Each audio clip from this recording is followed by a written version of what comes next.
Assalamualaikum warahmatullahi wabarakatuh. Salam Pramuka. Perkenalkan, nama saya Rani Nasiratul Hafidah. Saya dari Gugus Depan SDN 1 Parijata Wetan. Alamat saya di Purwoharjo.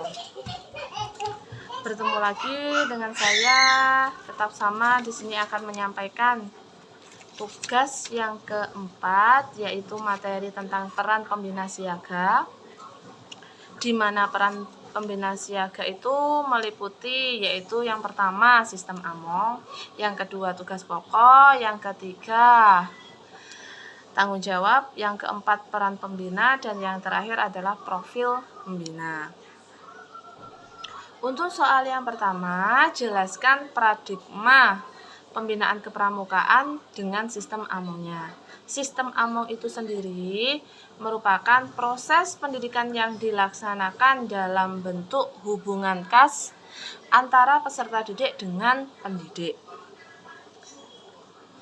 di mana kata AMONG berasal dari bahasa Jawa, yaitu mong atau momong ataupun ngemong, yang berarti membimbing atau mengasuh, di mana seorang pembina dapat membimbing peserta didiknya.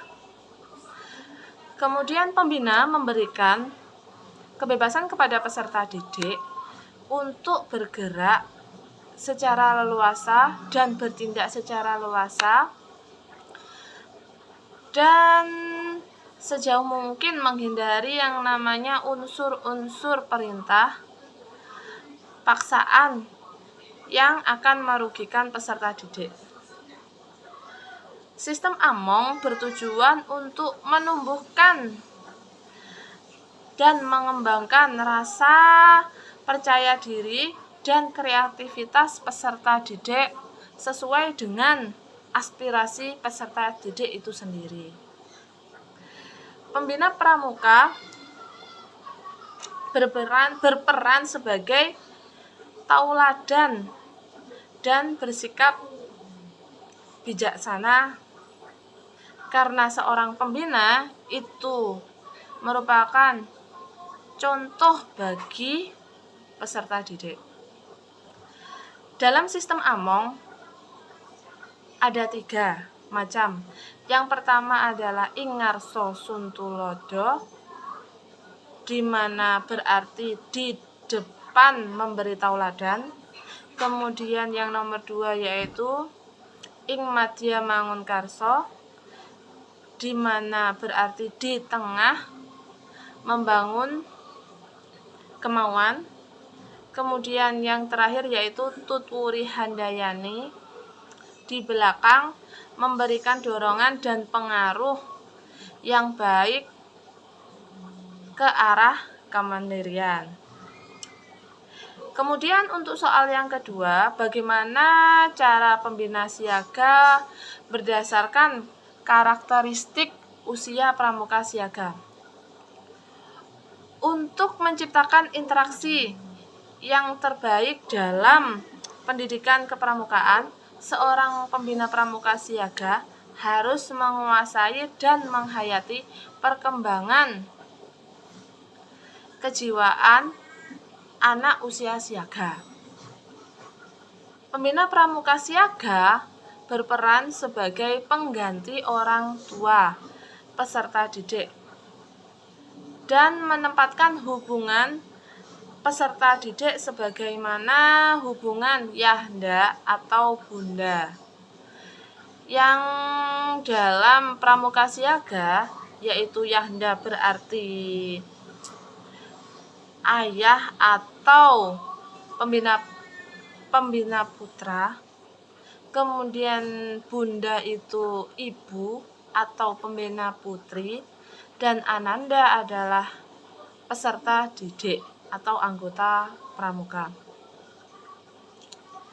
Karakteristik pramuka siaga diantaranya adalah senang bermain, senang meniru, senang bernyanyi, senang bergurau, senang bercerita, manja, kemudian menghayati atau mengadukan apa yang diketahui dan dialaminya. Begitu menurut saya tentang karakteristik usia siaga.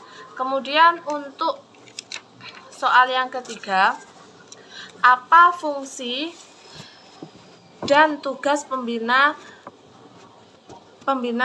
siaga? Yaitu yang pertama, tugas utama pembina siaga menurut buku panduan SKU. Tugas pokok pembina siaga yaitu mendidik para pramuka siaga agar tumbuh dan berkembang menjadi sosok yang sesuai dengan gerakan pramuka.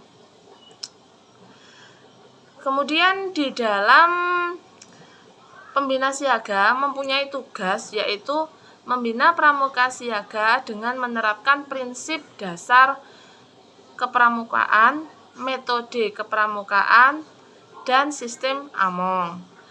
Kemudian merencanakan kegiatan pramuka siaga dengan memperhatikan 3 pilar kegiatan, yaitu modern, bermanfaat, dan taat asas. Yang ketiga, dapat memberikan motivasi, stimulus, bimbingan, bantuan, dan menyediakan fasilitas dalam kegiatan. Yang keempat, membangun dan memelihara serta mengembangkan perindukan agar dapat menyelenggarakan program kegiatan sesuai dengan kebutuhan siaga. Yang kelima, mendorong agar Dewan Siaga bekerja secara aktif. Yang keenam, mengkoordinasi para pembina atau pembantu pembina perindukan sebagai satu tim. Yang ketujuh, mengadakan kerjasama dengan kedua orang tua wali siaga dan berupaya melibatkan mereka dalam melaksanakan kegiatan. Yang kedelapan, memberikan laporan kepada ketua gudeg tentang perkembangan perindukan. Yang terakhir, berusaha meningkatkan kemampuan dan keterampilan serta pengetahuan yang diperlukan untuk melaksanakan tugas. Berikut itu merupakan tugas pokok pembina siaga di dalam buku panduan SKU. Dan menurut saya fungsi dan tugas pembina siaga yang pertama adalah perancang program, di mana mengadakan suatu kegiatan harus dirancang oleh pembina itu sendiri. Kemudian yang kedua yaitu bergiat bersama peserta didik. Pembina ikut melaksanakan kegiatan atau ikut mendampingi kegiatan peserta didik.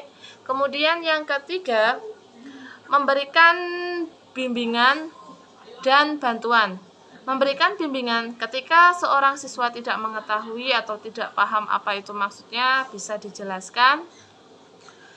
Dan ketika mereka tidak bisa ataupun tidak memahami, ketika praktek, seorang pembina harus memberikan bantuan. Yang terakhir, pelaksana kebijakan, di mana seorang pembina itu yang melaksanakan dan yang memberikan sebuah kebijakan apapun. Peran pembina siaga bergiat bersama peserta didik, membimbing, memberikan dukungan dan fasilitas agar para peserta didik dapat bergiat dengan teman-temannya dan satuannya dengan riang gembira, tekun dan terjamin keselamatannya dan menghasilkan sebuah ilmu atau menghasilkan sebuah dari materi atau sebuah dari kegiatan itu menghasilkan sebuah pengetahuan yang dapat diterima sehingga dapat diterapkan nilai-nilainya di pramuka siaga. Terima kasih Kak. Itu jawaban dari saya. Mungkin kalau saya jawaban saya kurang dipahami, saya mohon maaf. Saya akhiri. Wassalamualaikum warahmatullahi wabarakatuh. Salam Pramuka.